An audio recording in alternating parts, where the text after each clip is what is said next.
Assalamualaikum warahmatullahi wabarakatuh. Hai semua, kembali lagi di channel aku, Bundanya Atta.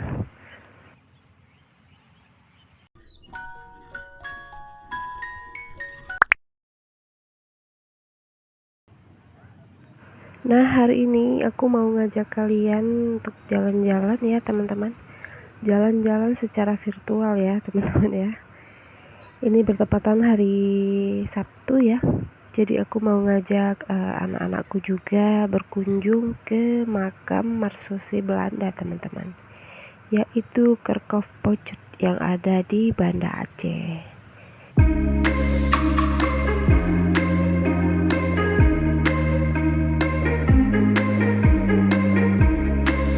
Dan juga kalian mungkin gak asing dengan sejarah peperangan antara Belanda dan Indonesia ya teman-teman ya, yang memang khususnya terjadi di Aceh teman-teman ya. Jadi tuh aku memang paling senang kalau ngajak anak-anakku ini ke tempat yang bersejarah seperti ini teman-teman. Dan juga anak-anakku senang gitu ya. Kadang juga memang mereka yang ngajak gitu ya ke tempat-tempat seperti museum atau bekas-bekas peninggalan sejarah gitu teman-teman. Jadi Kerkhof Pocut ini adalah kuburan prajurit Belanda yang tewas dalam perang Aceh ya teman-teman ya. Dan di dinding-dinding ini tuh adalah nama-nama mereka yang terkubur di sini teman-teman.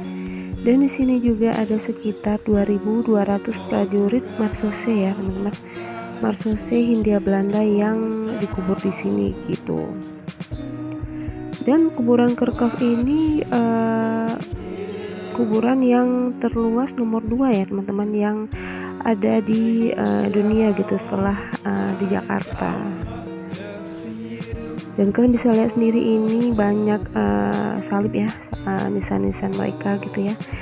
Dan pada saat kejadian tsunami 2004 silam itu ada sekitar 50 salib ya teman-teman yang hilang ya.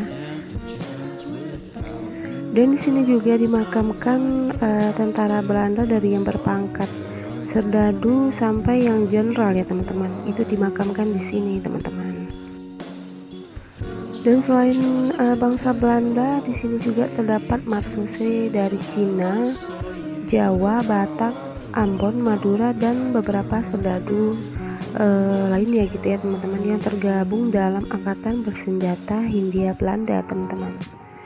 Selain bangsa Belanda, seluruh serdadu Marsusi ini adalah tentara sewaan ya teman-teman, atau bayaran yang berperang untuk kepentingan kerajaan Belanda teman-teman.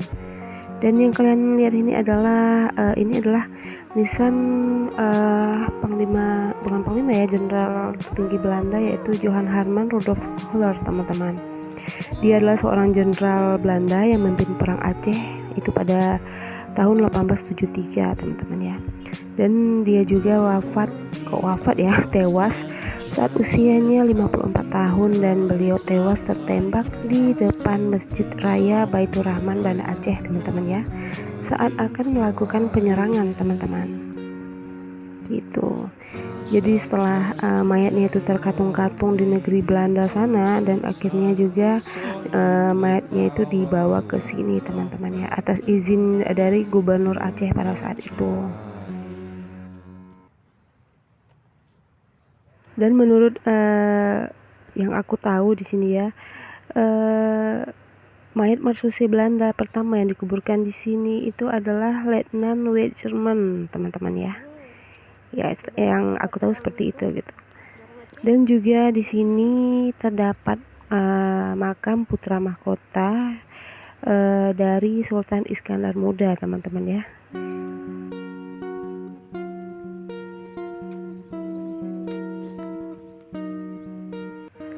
Dan di sini juga terdapat 23 kuburan keturunan orang Yahudi teman-teman ya. Salah satu kuburan Yahudi adalah Ephraim Meyer Bolkaver, keturunan Yahudi yang lahir di Rumania yaitu pada tahun 1856 teman-teman. Dan luas dari Kerkhof ini itu sekitar 3,5 hektar ya teman-teman, yang terletak di desa Sukaramai, Banda Aceh teman-teman. Jadi kalau kalian nanti berkunjung ke Banda Aceh, kalian bisa ini mampir ya ke Kerkhof Pocut ini teman-teman. Dan kalau kalian nggak tahu, kalian bisa hubungin aku gitu ya.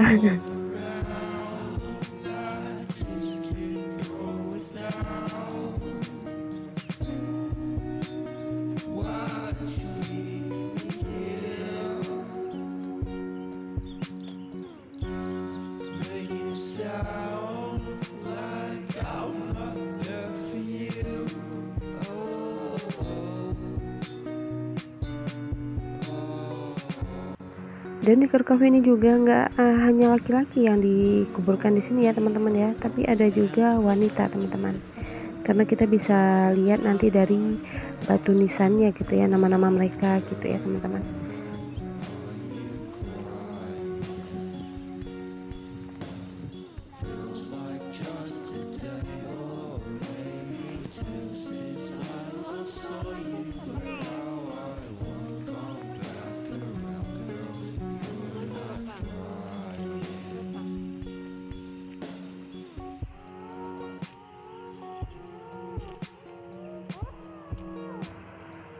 Nah, seperti yang kalian lihat ini adalah seorang wanita ya teman-teman ya. Ini Yezina Rolina ya teman-teman.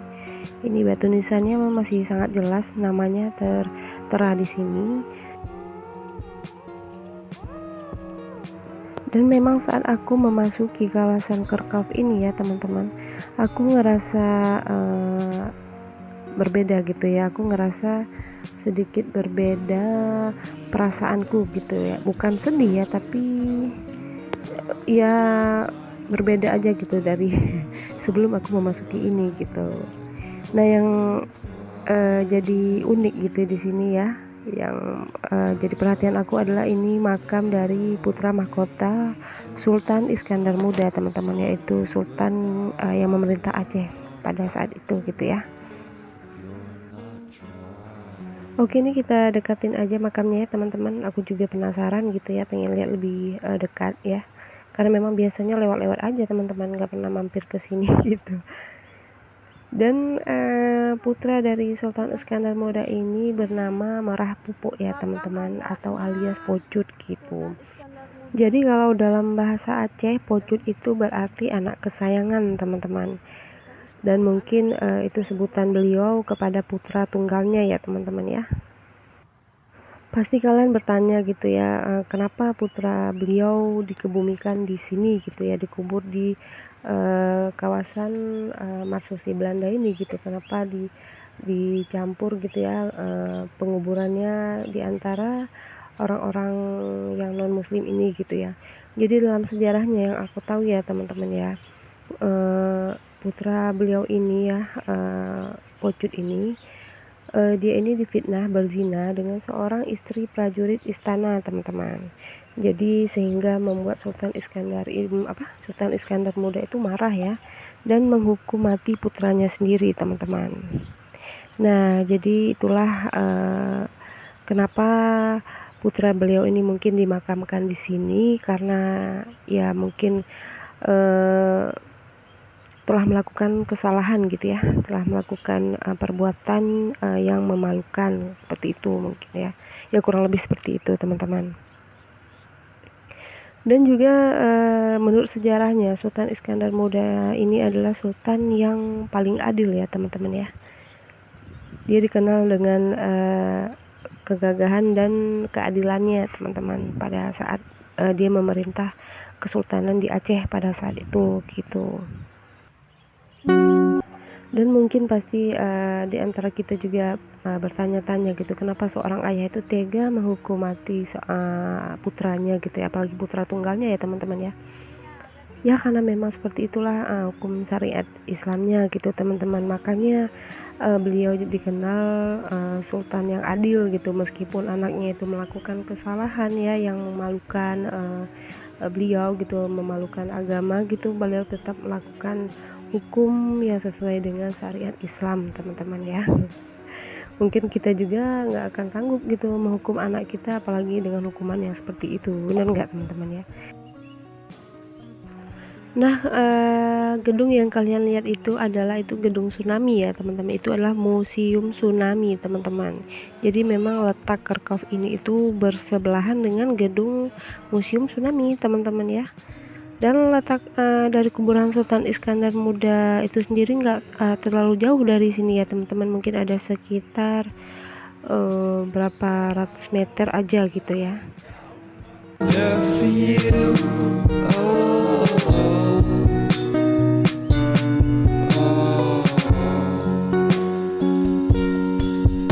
Oh iya, aku mau sapa-sapa dulu buat kalian yang baru nemuin channel aku ini, yang udah nonton video aku ini. Aku mau ngucapin terima kasih banyak ya teman-teman ya. Dukung terus channel aku supaya aku bisa lebih semangat bikin video-videonya, dan supaya channelku ini bisa terus berkembang ya teman-teman. Dan juga buat kalian yang baru datang, aku ngucapin selamat datang. Jangan lupa kalian dukung aku, tekan like, komen, juga subscribe ya teman-teman, karena subscribe itu gratis teman-teman. Dan juga jangan lupa kalian tekan lonceng notifikasinya supaya kalian nggak ketinggalan video-video terbaru dari aku teman-teman. Karena dukungan dari kalian itu adalah suatu motivasi buat aku ya teman-teman, dan juga memang sangat berarti untuk aku bisa lebih maju ke depannya gitu. Oke, jadi kita lanjut lagi ini ya teman-teman. Aku penasaran dengan tugu yang ada di ujung dari kerkaf ini teman-teman ya. Jadi ini ada ukiran ya, ukiran wajah beliau ini ya. Ini seperti pastur ya teman-teman. Tapi kalau kita lihat dari namanya ini sepertinya dia ini seorang bangsa Portugis gitu ya. Namanya bukan seperti bangsa Belanda ya, tapi aku kurang tahu juga ini dia dari bangsa mana ya.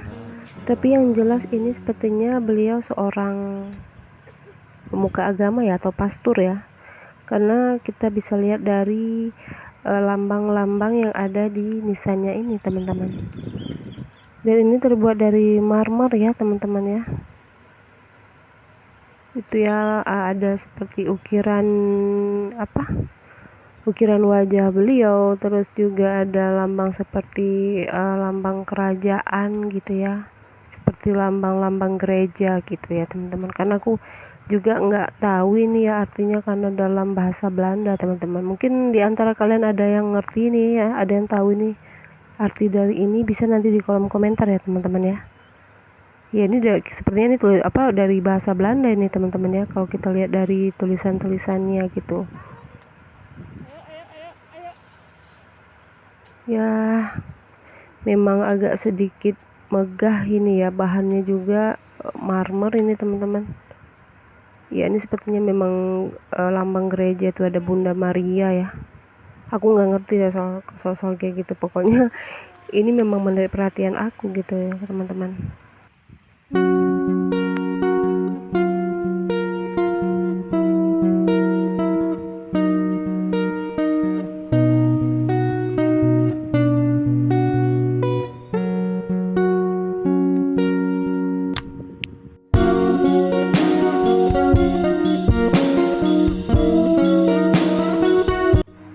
Nah di ujung-ujung sana itu masih kuburan juga ya teman-teman, cuman aku nggak sampai ke sana ya, karena ini harinya juga udah mau maghrib nih ya, jam 6 lewat sampai setengah 7 ini teman-teman. Jadi aku mau keluar aja dari sini, karena memang perasaanku udah nggak enak ya teman-teman ya. Jadi di sepanjang jalan lurus ini nih kita bisa menemukan 3 persimpangan ya teman-teman ya. Iya, ada 3 persimpangan teman-teman.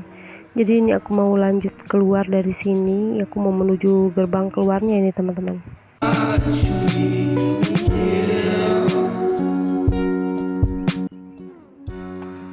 Nah ini dia gerbang kita keluar ya teman-teman ya.